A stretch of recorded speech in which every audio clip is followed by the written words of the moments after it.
आज 19 जनवरी को मेरा 67वां जन्मदिन।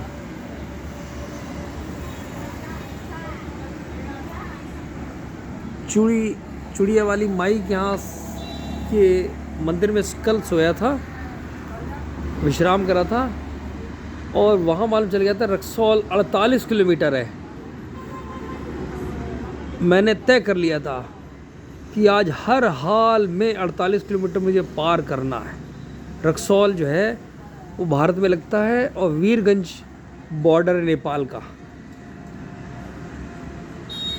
और लगभग इस समय मैं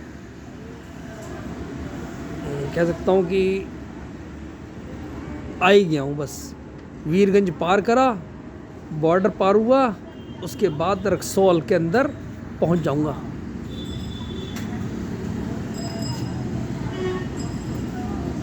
एक बड़ी मज़ेदार चीज़ है, जब मैंने पहली बार पदयात्रा करी थी अयोध्या से रामेश्वरम की, तो 22 नवंबर को शुरू करा था चलना 2007 में, और 2008 में 24 फरवरी को मैं रामेश्वरम पहुंच गया था। तब भी मैंने जन्मदिन अपना रास्ते में मनाया था पदयात्रा में। फिर उसके बाद जब 4 साल बाद राम सेतु से अयोध्या, रामेश्वरम से अयोध्या के लिए पदयात्रा करी 2011 में, तो अक्टूबर में चला था, और अक्टूबर 2011 में चला था मैं रामेश्वरम से, और फरवरी 2012 में मैं अयोध्या आया था। तब भी जन्मदिन अपने मैंने रास्ते में पदयात्रा बनाया था। फिर उसके बाद इसी क्रम में तीसरी पदयात्रा तो खैर द्वारिका धाम से जगन्नाथपुरी की थी। उस समय ऐसा नहीं संयोग बना था। फिर जब चौथी पदयात्रा करी थी, जिसमें गुरु नानक देव जी के 550वां वर्ष होने वाला था, तो 22 नवंबर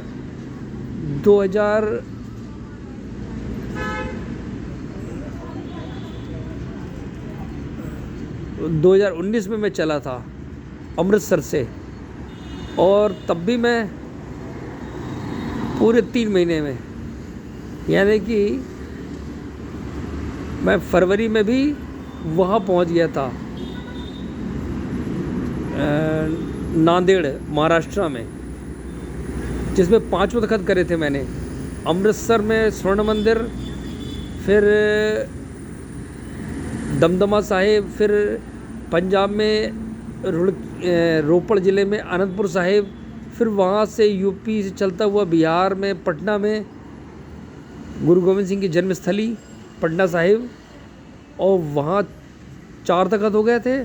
उसके बाद फिर आखिरी तख़त जो था, जहाँ पे गुरु गोविंद सिंह का देहावसान हुआ था, वो नांदेड़ महाराष्ट्र में, वहाँ तक मैं चला था। तब भी मेरे जन्मदिन जो था पदयात्रा में हुआ था। और अब की बार सौभाग्य से जब मैंने सितंबर 2023 में 12 ज्योतिर्लिंग 4 धाम की पदयात्रा करी थी, तो मैं गुजरात में द्वारिका से चलता हुआ नागेश्वर ज्योतिर्लिंग से द्वारिका, सोमनाथ, गुजरात, मध्य प्रदेश, महाराष्ट्र करता हुआ तमिलनाडु पहुंचा था। फिर आंध्र प्रदेश में अप्रैल में मैंने पदयात्रा 2024 में रोक दी थी। तब भी मेरा जन्मदिन जो था पदयात्रा में हुआ था। फिर अभी जब दोबारा 2025 में मैंने 16 अगस्त को जब जन्माष्टमी पड़ी थी, तब भी शुरू करा था मल्लिकार्जुन ज्योतिर्लिंग आंध्र प्रदेश से, जहाँ मैंने यात्रा अपनी रोकी थी।